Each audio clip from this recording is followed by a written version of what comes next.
Alright, we be back. I rudely left off the last one because of a phone call. I was talking about the Harley Quinn uh, run number 26, 27, 28 from 2016, I believe. But yeah, you just see Harley dealing with a bunch of different things, events, and people along the way on the beach.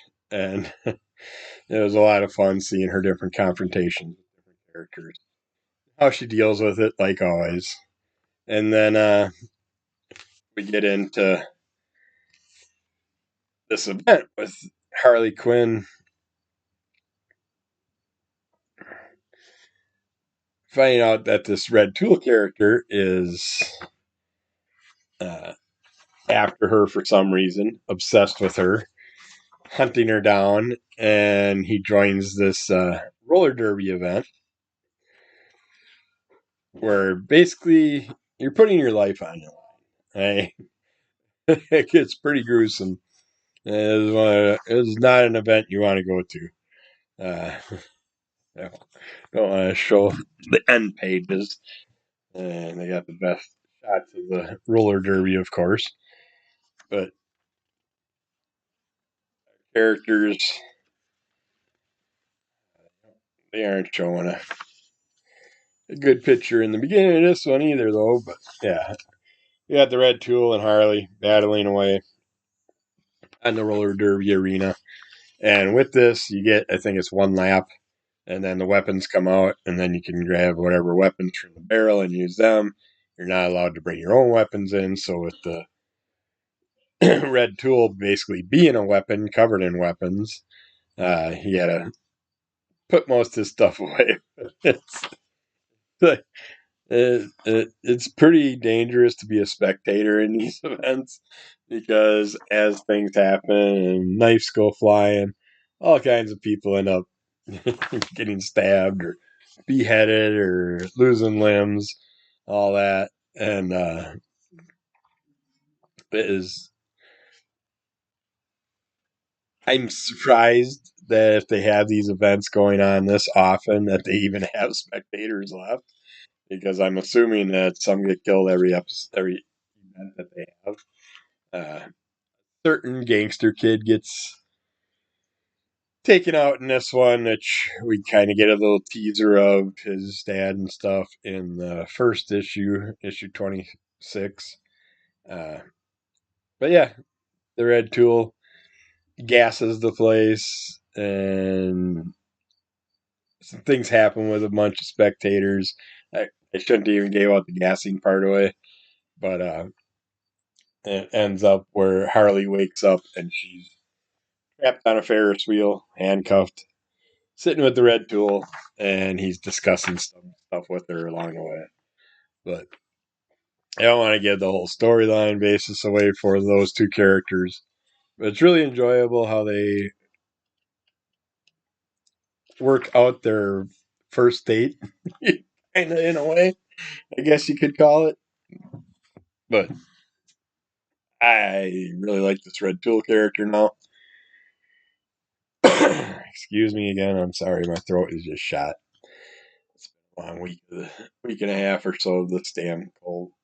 Uh, but I'm really happy Kevin Wolf introduced me to those comics, those five. I still gotta get that one and finish off that story. But now I'm gonna keep an eye out for that at the Comic Con this weekend, and I will be also looking for any other Red Tool related items I can come across because I definitely want to know more about that character. I really like his abilities and how it worked out, how he ended up the way he was, and all that.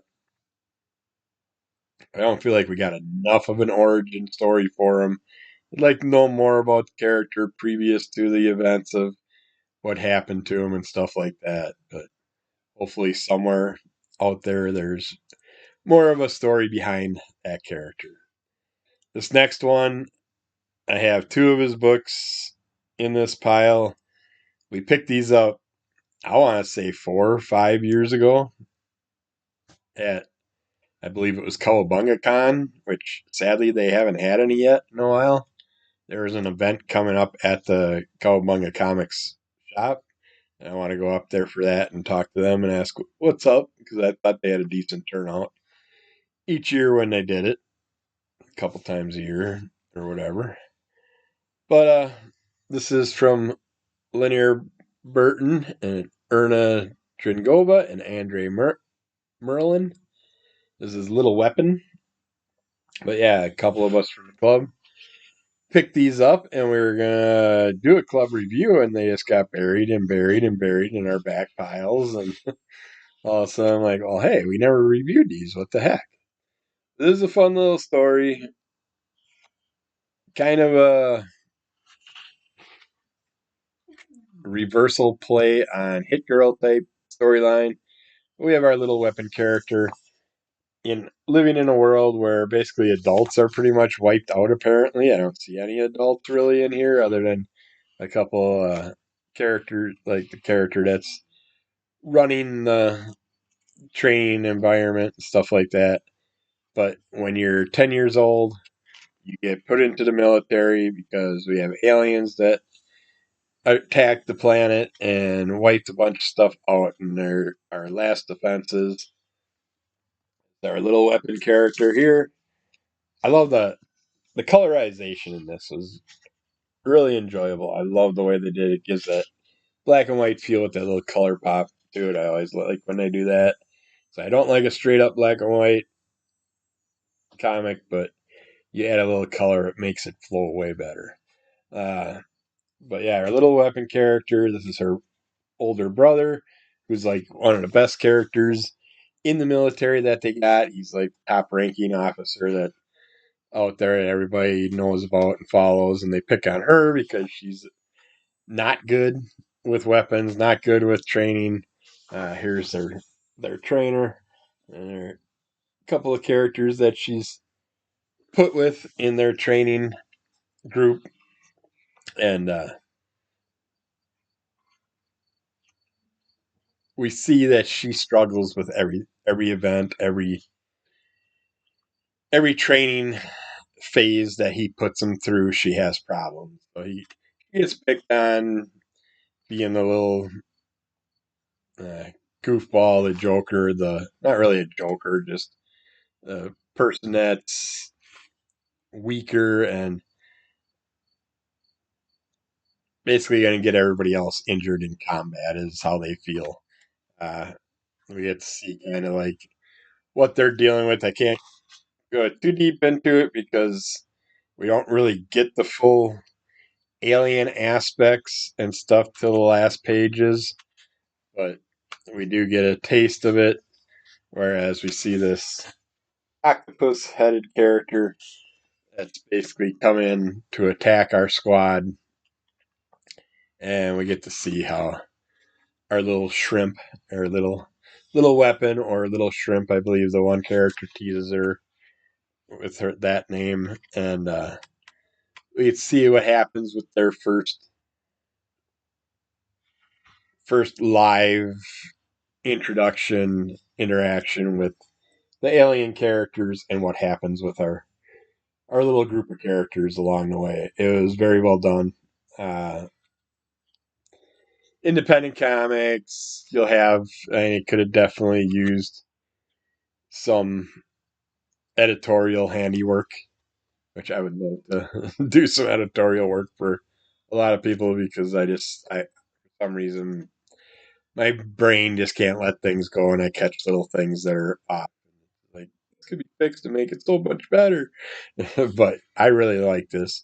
I want to see more of this character. I want to see what this happens to the squad and all that stuff, and see more about these aliens, what they're dealing with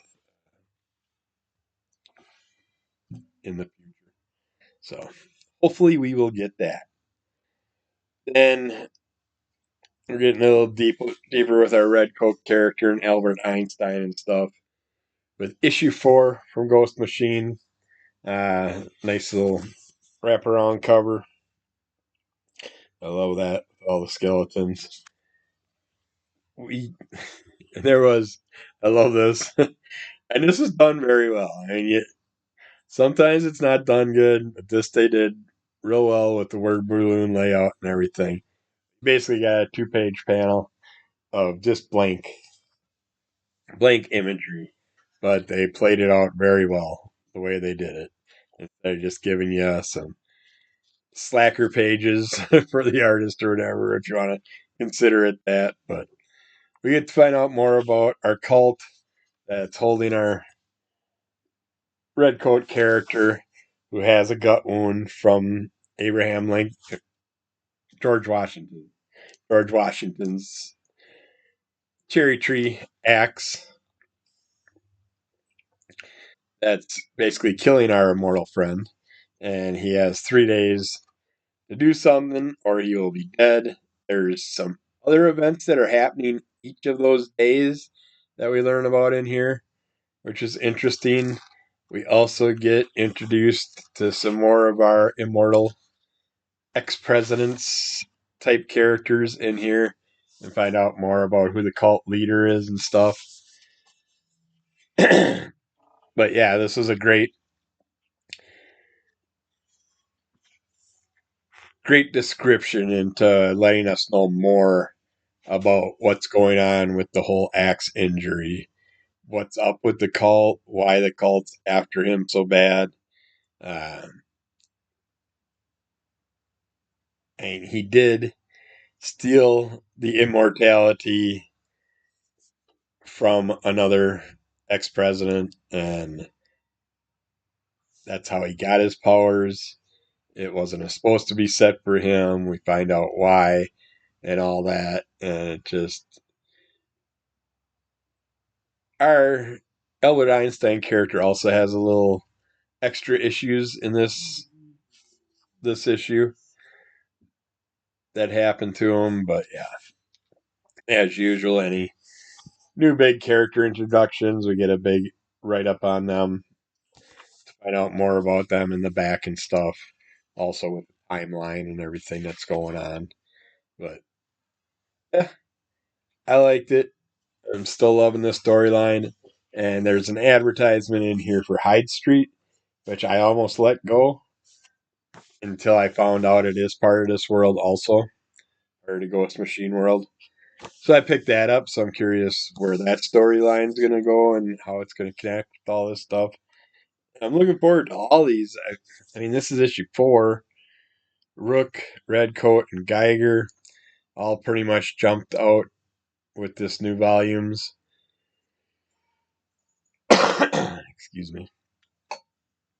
Uh, they started out this new run, and we're starting to get some of the other interesting stories that hopefully will fold into that whole thing. Are starting to pop out now. So, and that one, the Hyde Street, I don't think that wasn't part of the unnamed teaser book that I reviewed. So that's why I almost passed that up. But thankfully, I do my little previews rundown for everybody and go over every comic that's new that I can come across and see that I want to talk about. And thankfully, I did that because otherwise I would have passed up on Hyde Street. So I'll at least find out what the first couple issues have to offer and go from there. But all these other stories have been pulling me in, so I don't see why that wouldn't either. That should be coming out right around Halloween with issue 1. So that should work out good with that title. But these next couple are also from items that I picked up from cheap comic collectors. Live auction. I got burping going on. I got coughing. I'm sorry. I'm just falling apart. But I seen this cover and I'm like, any type of animal related samurai type character I gotta pick up. We got Samurai Penguin #1. Never heard of it before. Gotta definitely find out more about the other ones. They have a little thing in the beginning of this one. I just noticed now that it says on the frozen Antarctic ice cap, a penguin has many enemies. He does have one friend. So we get to samurai penguin character, kind of overseeing all the other penguins, keeping an eye on things. Yeah, this nice little write up, and there is a comment about Antarctic Press in here and stuff. I'm curious if they had any confrontation with Antarctic Press. I mean, personally, this one not so much, but the next one I felt had more of a Usagi Yojimbo feel than an Antarctic Press style feel to it. So I don't know if they had conflict with someone or not. I love the Antarctic Press crew. Most all the stories that I've read so far, I don't think I've come across a bad one yet. And I love the imagery and artwork, of course. But this is Dan Votto and Mark Buck. Don't know who these people are.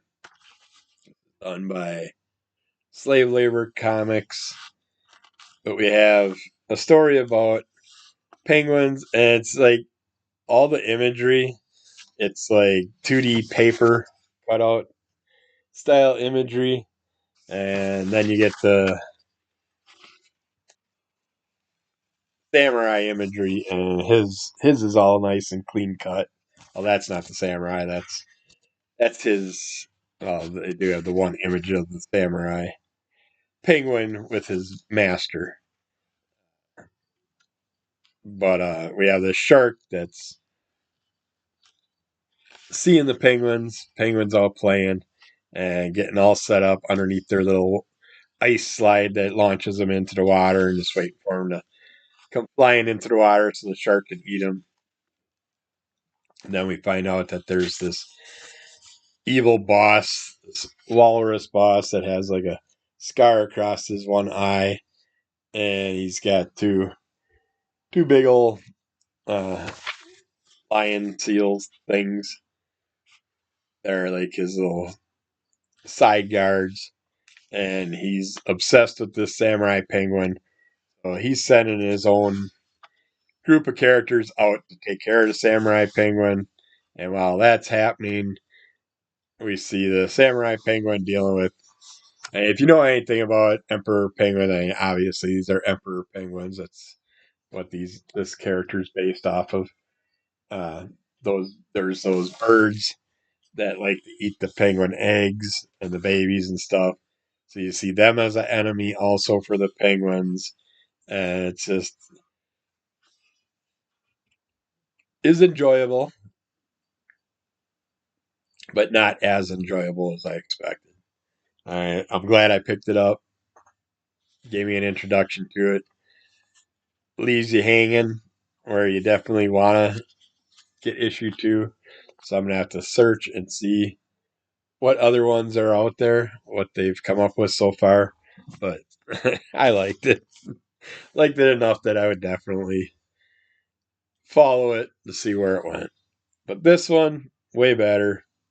But like I said, this one felt more Usagi Yojimbo with a little more blood, gore, and seriousness. Not as much enjoyable storyline. This one gets a little stiffer than Stan Sakai style characters. But Samurai Squirrel, Master of the Sword, #1 from Spotlight Comics. And two different comics, same style concepts, two way different layouts of how they did it. And both do give you a little intro into the world of the characters and stuff. But this is their this is done by Kelly Jarvis. She chronicles the adventures of Nato-san and his struggle to defeat the evil Emperor Mordok. We have already seen the plot for the first 10 issues, and we feel the book will keep on getting better and better. So it sounds like they got at least 10 issues of this out there. We see our little Nato-san character and his eye patch buddy out and about in the world, getting confronted by like these rat type hoodlums, these rat tails and stuff. So that's why I give him the rat style characters. Uh, they battle it out. Some things happen. We also have some. I never noticed. I wasn't paying enough attention to that, but almost a Castle Grayskull style parody on that castle there. But then we have some ninjas that happen to be watching the events at hand and following our characters along, learning more about them. The characters end up coming up with a jeweled necklace from one of their battles, and this necklace apparently has something with it, some special powers, some special meanings, something that's driving this old rat character to hunt them down. It that gave me a Big Trouble in Little China feel. Like they were trying to parody off that with that story. Part of the storyline, but yeah, he's sending his minions after him. They're dealing with trying to hunt down our two characters. But while that's all going on, our characters are just wandering to their next destination, and the Nato-san's partner ends up, while Nato-san's sleeping up in a tree, he gets jumped by some characters and gets kidnapped. Nato-san finds like a throwing star with his blood on it. His staff's all chopped in pieces. And while he's off hunting for him, he finds out that this family is worried. They're cackling on about something, and Nato-san checks in with them. He's like, "What's up? What's going on?" And they're like, our child's been kidnapped by this Spider Queen type character, and you're a samurai. Can you go save him?" And Nato-san goes, finds the lair of the spider, and tries to save our character. Uh, well, not our character, their child, while he's also searching for his buddy. And it kind of leaves us hanging around that point of the storyline. So definitely got to jump on something new. But we got an extra bonus in here because I did not expect this. I read about this in the inside cover, but I wasn't thinking that we were going to get a teaser for this at all. But we got the nuclear spawned martial arts frogs. And basically, there's a lot of, oh, how should I say it?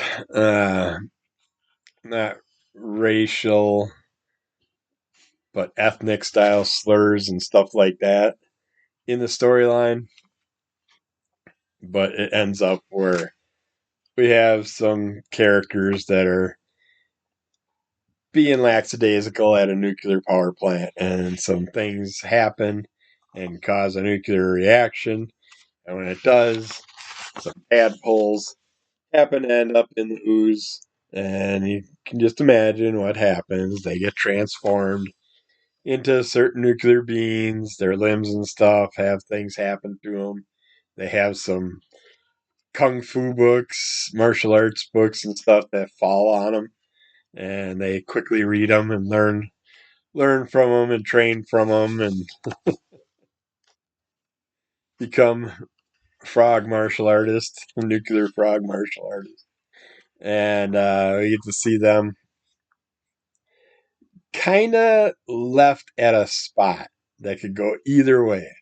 Something happens. I can't give it away. I know this is an old book. It's going to be really hard to find. You have to look it up for yourself. I hate giving away the final plots of stuff. But it leaves you at a point where either the story could go on or it could end. And there's something big enough happens that it just leaves you with a. I mean, they even end it with a little. The end. You decide. So I hope they did a little more of that story. So I'd love to see those characters deal with whatever happens in the environment, because there is some leftover reaction from the power plant and stuff like that that easily is going to damage other things in the environment, and who knows what's going to grow from that. So it could be interesting. I mean, yes, it's basically a parodying off of Teenage Mutant Ninja Turtle, which so many people have done in the past. We got the other Linnea Burton's book. This one was really enjoyable. This is Collector's Edition 1 and 2 of Shrivel. Nice little collection of horror stories along the way. Uh,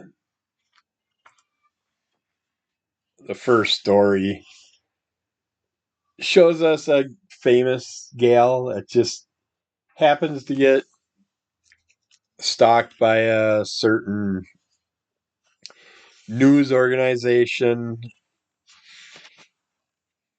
that's trying to get information on her, what she's been doing. He catches her late at night going for a swim in a pool and happens to see another character in the pool with her. And he's like, what the heck?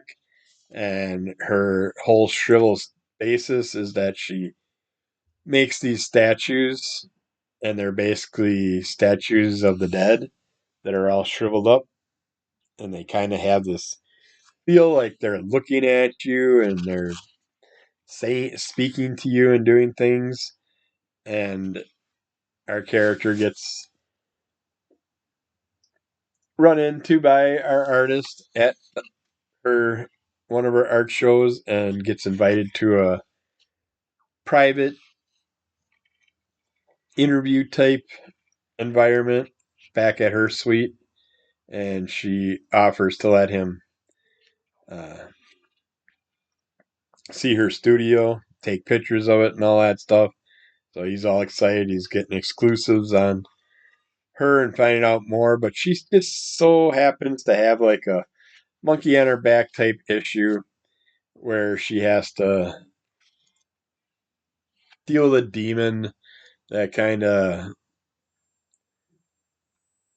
basically you got to feed the demons whimsical needs as they go, and she sits there and uh, does what she has to. And I can't give it away. It was a very well done story. They have a little layout of the storyline and stuff in the book to get you deeper into it, and then we go into the second storyline that leads us from the other one. But we have a character that just is driving down a road. There's a mangy dog sitting in the road. He swerves to avoid it, gets in a car accident, and all of a sudden there's a bunch of dogs that attack him. And he meets this old lady and basically meets his fate, finds out what's going on. So you see her with the dogs and stuff that she set up this trap for him. And we find out that she's related to our lady from the first story, and the lady from the first story comes into this story, and it all crosses over. There's a whole family history we learn about with these characters, and it's like I really can't show much because if I showed anything from this story, it would ruin stuff from the first story, and I don't want to give that away. But yeah, it blends really well. I like the way they did it. Uh, we have a interesting little ball character in here. Basically, Numerian thrives when followers rise. The moment they leave, you'll see his demise. So that's how he thrives off his cult followings, and where they have to do certain things for him to feed his desires, as many demons require. But yeah, I really enjoyed these. I mean, we were supposed to read them on the Crimson Call Comic Club or review them on there as a group review, and we never got to them. And I'm really bummed that I waited this long to read this now I gotta get a hold of Lanier and find out more what else he's got out there. Here's his information. Cools Dolo, if you want to check it out. And I'm definitely going to be seeing what else he's put out there. I don't know if I'll see him. I don't think I seen him at any of the Mighty Cons. But with the Mighty Con coming up in Milwaukee in a couple weeks, I'd love to run into him again, see what his plans are and what he's bringing out in the future, and apologize to him for not getting that done because they were going to use it for promotion also for their site. I'm bummed about that. I got to quit telling people that I'm going to do stuff for them because if it isn't just me doing it, a lot of times it doesn't get done. So I want to make sure that we get people the promotion they deserve because he definitely deserves it for that. I enjoyed those. Those were a lot of fun. But this next one's the big one. We got Daniel Warren Johnson's Space Mullet. I expected a very goofy story about a guy with a mullet. I kind of got it, but it's not as goofy as I expected. But ex-space marine Jonah and his co-pilot Alpheus roved the galaxy, just trying to get by. Drawn into one crazy adventure after another, they forge a crew of misfits into a family that must face the darkest parts of the universe together. Space Mullet is a richly detailed, accessible sci-fi world with heartfelt characters and an unforgettable story. We basically get a military character that was put in a military situation that was not good. The leader of the squad forced them to do things. People lost their lives that shouldn't have. Things happened. And now someone's trying to uncover it, bring it to light for everybody to see, and learn what actually happened that day on that mission when they went to whatever planet to deal with the battle that they had to. Along the way, we got Elpheus, which is I can't think of it. He's got a long name of his creature type. Kind of got like tentacles that come off his face and stuff. But he's very strong, good healer to an extent. Can't fully heal from everything. He does have something happen throughout this storyline that gets him pretty much on his deathbed in a coma, and he's always helping out our mullet-haired friend, and they're partners, but they argue a lot. They do get along. They both got each other's backs, but let's be realistic. The big guy's got more of the mullet guy's back than anybody else. Mullet guy pretty much gets them in situations, and our big guy comes and fixes it in the end. And very interesting how they work together and stuff. It's your standard sci-fi style story with the beginning of a crew of who knows what's going to happen. But they end up finding this little girl that's kind of got a head like him, uh, but she's a different race. She's got like gills on the side of her face too, and pointy ears, or he's got the rounded ears and stuff, and the tentacles. So I'm not trying to be alienist. I just when I first seen her, I thought maybe with the cone that they're similar species. Apparently, they're different species, and she's got a lot more to her than we know about. And some things happen where they end up in a battle with some different beasts and stuff. They're being hunted down by characters because of the girl. Nobody likes his partner being around him because apparently their species wiped out a lot of humans back in the day. And so that's causing issues wherever they go. They got lots of people hunting them down throughout the storyline. But yeah, you see, after a big battle,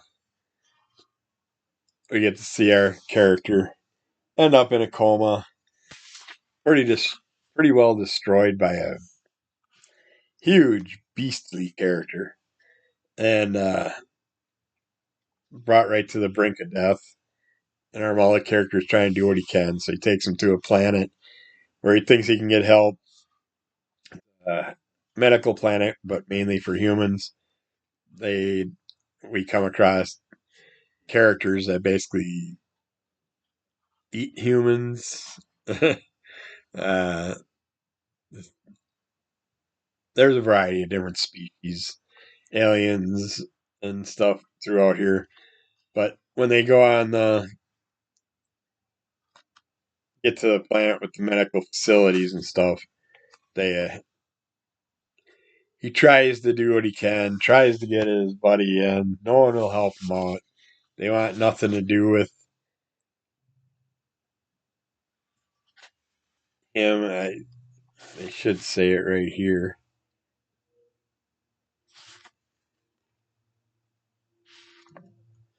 Ah, dang it. I know it's right around this page where they mention him again, what his species is and stuff, but they won't work on him. And even if they would, they don't have enough credits to pay for it. They don't have insurance that they'll take or anything like that. So they get dumped out on the streets. And when they're out there waiting to be picked up and taken somewhere, a nurse whose it was her last day at work just so happens to used to be at home nurse, and she lives in the slums. So she takes him home with her and tries to work on him, but she can't fix him up. But explains where he could get help in the lower life platforms of the planet, since the rich won't help out. But it's a huge cost, and he doesn't have it, so he puts his ship up on a bet on a certain character that, and it goes back to his childhood. His father was a gambler, made a wrong bet at one time when the kids were real young, probably cost them all their money. And it just so happened to be on a certain character. He happened to see this character being part of an event, or a character related to it being a part of a event coming up, and she's set up to win the event. So he puts his ship up against her, expecting her to lose or throw the race. She has some entities that are trying to get her to throw the race, and people from her past. And the kid that they released from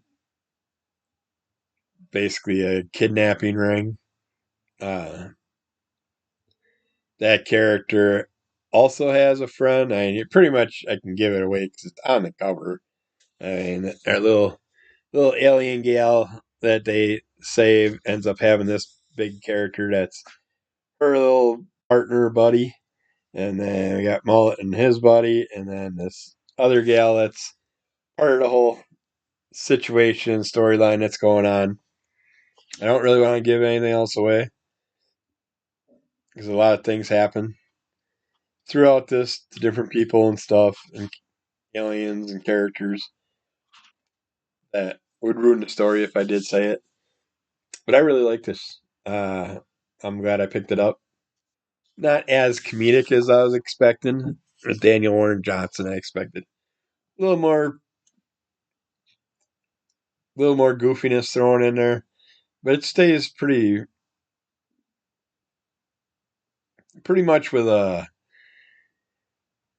heartfelt, ongoing, little more serious storyline, but a great story. Uh, I don't want to give anything else away. And the last one I'm going to talk about is Teenage Mutant Ninja Turtles, Black, White, and Green, number 3.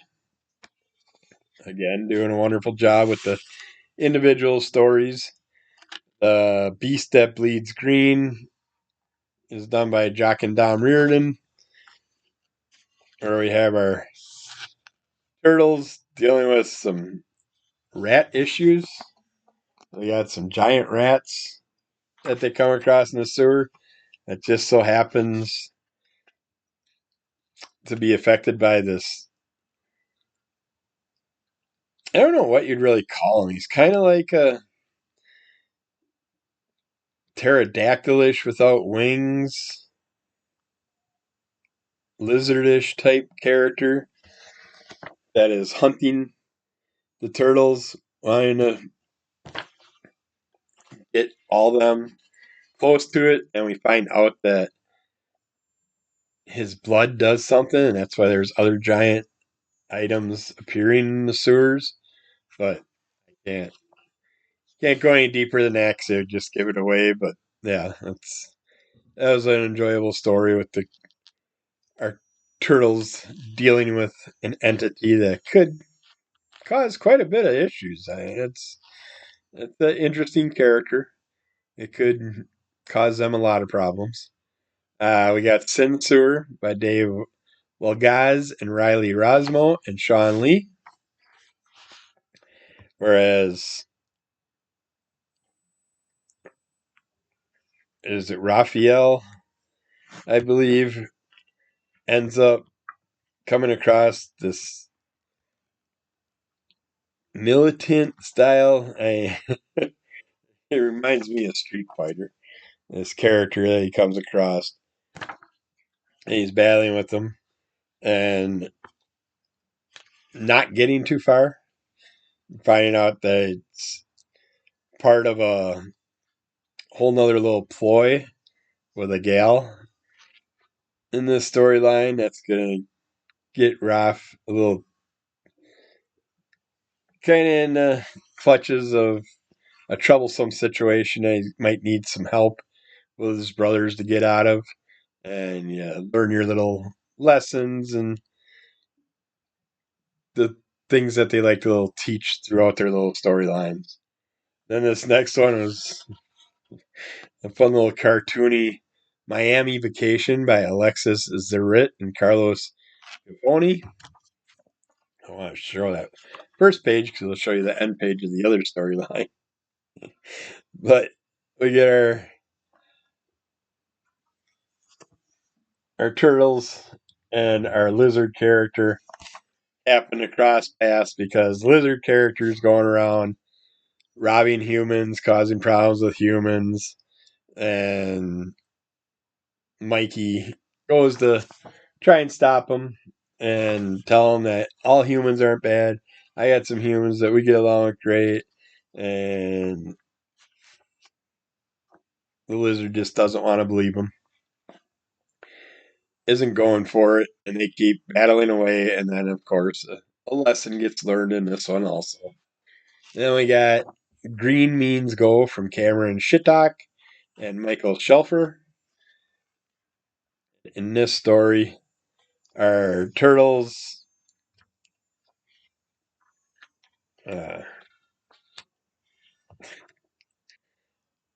are going for a ride with April. April's driving, and they just so happen to get in an accident by running in some of our little nasty characters, the little snappers. I can't think of their names offhand, but Baxter Stockman's little evil entities, and April and Donnie and the gang do what they can to take them down. And it basically ends up being a whole battle on the roadways, pretty much, and ends up with a interesting ending along the way. Yeah, they're doing a good job with these. Still enjoying these. I think there's 2 more left, but check those out. Ran longer than I wanted. Tried to keep it around a half hour, but it went a little bit longer than that. So keep following under the call of MS. Rate, review, subscribe, tell a friend. Keep following Crimson Color Comic Club, and we'll get back with more of these soon. So keep following. Bye.